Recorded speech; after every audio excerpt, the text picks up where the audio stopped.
एक पुरानी सी झोपड़ी, टपकती हुई छत और दीवारों में दरारें। उस घर में रहती थी सावित्री और उसकी 4 बेटियां, जिनका नाम था मीरा, राधा, झुमकी और पायल। रात का वक्त था, बारिश हो रही थी और घर के अंदर चारों बहनें एक पुराने कंबल में सिकुड़ी हुई बैठी थी। अरे झुमकी, अपनी टांग जरा समेट, आधा कंबल तूने ही ले रखा है। दीदी, मेरी टांगे लंबी हैं तो मैं क्या करूं? पता है ना, डॉक्टर ने मुझे एक बड़ी एक्टर और मॉडल बनने के लिए दुनिया में भेजा है। एक झोपड़पट्टी की मॉडल और एक्टर। इतने में अंदर से सावित्री आवाज देती है, अरे लड़कियों, खाना तैयार है, जल्दी आओ और खाना खा लो। चारों बहनें दौड़ती हुई आती हैं और चूल्हे के पास आकर बैठ जाती हैं। माँ, एक दिन देखना, हम इस टपकती छत के नीचे नहीं रहेंगे, हमारे पास अपना पक्का घर होगा। छत क्या, पूरा महल बनवा लेना, लेकिन पहले ये रोटी खा लो। चारों बेटियां माँ की बात पर मुस्कुरा देती हैं, लेकिन उन सबकी आंखों में अलग अलग सपने होते हैं। बारिश थम चुकी होती है। अगली सुबह मीरा स्कूल में बच्चों को नृत्य सिखाने जाती है। राधा सिलाई की फैक्ट्री में जाती है। झुमकी पड़ोस के ढाबे पर खाना बनाने जाती है और पायल स्कूल पढ़ने जाती थी। माँ, पता है, आज टीचर ने मुझे मेरे इन फटे जूतों के लिए फिर से टोका। दिला दो ना मुझे नए जूते। तेरी बहनें आएंगी तो उनसे बोल देना। तभी मीरा, राधा और झुमकी घर आते हैं। पायल उनसे नए जूते मांगती है।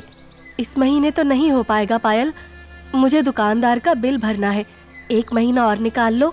हाँ, इस बार भी मेरे सारे पैसे माँ की दवाई में चले गए और मेरे सारे पैसे बिजली के बिल और दूध के बिल में। बेचारी पायल एक जोड़ी नए जूतों के लिए तरस जाती है और इस बात से उसकी तीनों बहनों को बड़ा दुख होता है। एक दिन मीरा सबसे बोलती है, हम तीनों मिलकर इतनी मेहनत करते हैं, फिर भी घर में कितनी दिक्कत है, क्यों ना हम कुछ बड़ा सोचें। पर क्या दीदी? देखो, हम सबकी अलग अलग काबिलियत है। मैं बच्चों को नृत्य सिखा सकती हूँ, राधा सिलाई कर सकती है, झुमकी बच्चों को एक्टिंग सिखा सकती है और पायल की आवाज कितनी अच्छी है, वो बच्चों को संगीत सिखा सकती है।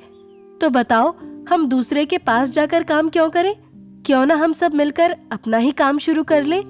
लेकिन इस झोपड़ी में? हाँ माँ, हम यहीं सिखाएंगे और कला केंद्र खोलेंगे। ये सुझाव सबको अच्छा लगता है। चारों बहनें माँ के हाथों में हाथ डालकर बैठ जाती हैं। फिर बाहर से बादल गरजने लगते हैं, लेकिन इस बार उनके मन में डर नहीं, उम्मीद होती है। अगली सुबह सूरज की हल्की किरणें झोपड़ी के छेदों से अंदर झांक रही होती हैं। मीरा जल्दी से सबको उठाती है। उठो सब, आज से हमारी जिंदगी बदलने वाली है। दीदी, जिंदगी बदले ना बदले, नींद तो खराब हो गई। चलो झुमकी, सपना सच करने के लिए उठना जरूरी है। चारों बहनें मिलकर सब जगह प्रचार करके आती हैं। धीरे धीरे वहाँ काफी बच्चे, बड़े और औरतें, सभी लोग आने लगते हैं। देखना माँ, अब तो जल्दी ही हमारे दिन बदल जाएंगे। सब कुछ अच्छा चल रहा होता है, पर यह शायद आने वाले तूफान से पहले की शांति थी, या फिर शायद चारों बहनों के जीवन में सुख आना इतना आसान था ही नहीं। एक दिन जब चारों बहनें काम में लगी हुई थी, तभी वहाँ एक आदमी आता है। मेरी मर्जी के बिना तुम लोगों ने यहाँ काम शुरू करने की हिम्मत कैसे की? कौन है ये बदतमीज आदमी माँ? ये रमेश है, तुम्हारे पापा का पुराना जानकार। मैंने तुम सबकी पढ़ाई के लिए उनसे काफी पैसे लिए थे, जिसके बदले मुझे इस घर के कागज इनके पास रखने पड़े। ये बात सुनकर चारों बहनों के पैरों तले जमीन खिसक जाती है। इतनी बड़ी बात हमसे क्यों छुपाई माँ? बस मैं किसी को परेशान नहीं करना चाहती थी। क्या माँ, आपने ऐसा सोचा भी कैसे? कोई बात नहीं माँ, आपका कर्ज हम चुका देंगे, लेकिन ये घर हमारा है और हमारा ही रहेगा। कर्ज चुकाने के लिए पैसे हैं तुम्हारे पास? पैसे नहीं है तो आ जाएंगे, आप चिंता ना करें। ठीक है, मैं तुमको 1 महीना देता हूँ, कर्ज चुकाओ वरना घर खाली करो। रमेश की धमकी के बाद उस रात घर में सन्नाटा था। सावित्री चुपचाप अपने आंसू पोंछ रही थी और चारों बहनें अपने अपने कोने में बैठी थी। दीदी, क्या हमें सड़क पर रहना पड़ेगा? नहीं पायल, ऐसा कभी नहीं होगा। लेकिन 1 महीने में इतने पैसे कहाँ से आएंगे? पैसे कहाँ से आएंगे ये मैं जानती हूँ। सब चौंक कर झुमकी की तरफ देखने लगी। कल मोहल्ले में पोस्टर लगा था कि शहर में एक टैलेंट शो होने वाला है और जीतने वाले को 50,000 इनाम मिलेगा। झुमकी, ये मजाक का वक्त नहीं है। दीदी, मैं मजाक नहीं कर रही। शो में हम चारों भाग लेंगे। हमारे पास हुनर है, बस भरोसा चाहिए। तूफान से डरकर नाव किनारे नहीं लगती। तुम लोग कोशिश तो करो। उसी दिन से ही चारों ने दिन रात एक कर दिया। मीरा ने नृत्य की खूब प्रैक्टिस की। राधा ने अपने हाथ से सुंदर ड्रेस बनाई। झुमकी ने अपने अभिनय की तैयारी की और पायल ने अपनी मीठी आवाज में सुर साधे। उसके बाद चारों बहनें उस टैलेंट शो में पहुंची। कुछ देर में चारों बहनों का नाम पुकारा गया। 4 बहनों की टोली, मीरा, राधा, झुमकी और पायल, आ जाओ स्टेज पर। चारों बहनों ने मंच पर कदम रखा। भीड़ में रमेश भी था, जो तिरछी मुस्कान के साथ उनको देख रहा था। पर जैसे ही संगीत शुरू हुआ तो चारों बहनों ने ऐसा प्रदर्शन किया कि पूरा हॉल खड़े होकर तालियां बजाने लगा। मीरा का नृत्य, राधा की डिजाइनिंग की हुई पोशाक, झुमकी का अभिनय और पायल की सुरीली आवाज जैसे एक जादू बिखेर रहे थे। भगवान, हमारी मदद करना। कुछ ही देर में विजेता का नाम घोषित हुआ और वो थी उन चारों बहनों की टोली। कुछ ही देर में उनके हाथ में 50,000 का चेक था। इन लड़कियों ने तो सच में कमाल कर दिया। प्रतियोगिता जीतने के बाद जब चारों बहनें घर लौटी तो मोहल्ले में खुशी का माहौल था।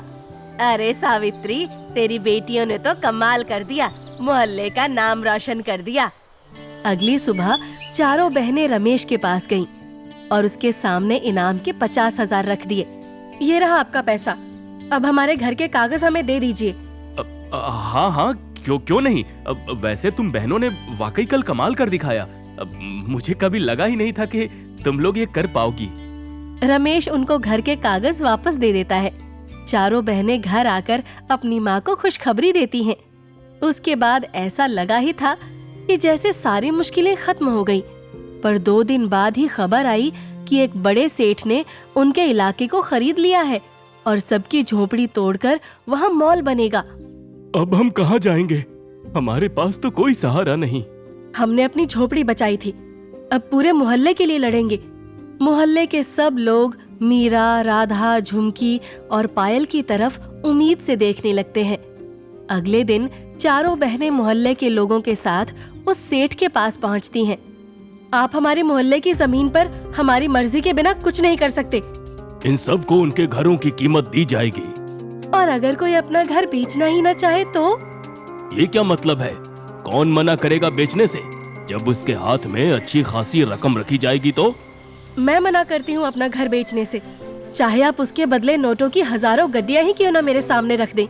मीरा और उसकी बहनों की हिम्मत देखकर बाकी लोगों में भी हिम्मत आ जाती है और सब उसका डटकर सामना करते हैं। आखिरकार वो सेठ हार मान लेता है और उसके बाद मोहल्ले में फिर से खुशियां आ जाती हैं। तुमने फिर से कर दिखाया मेरी बच्चियों। 3 महीने बीत जाते हैं और उसी मोहल्ले में अब उन चारों बहनों का शिक्षा और कला केंद्र होता है, जिसमें मीरा बच्चों को पढ़ाती है, राधा लड़कियों को सिलाई सिखाती है, झुमकी बच्चों को नाटक सिखाती है और पायल की आवाज रेडियो में गूंज रही होती है। देखा, मेरे 4 हीरे जिनके लिए कभी सूखी रोटी भी मुश्किल थी, आज मोहल्ले की रोशनी बन गए।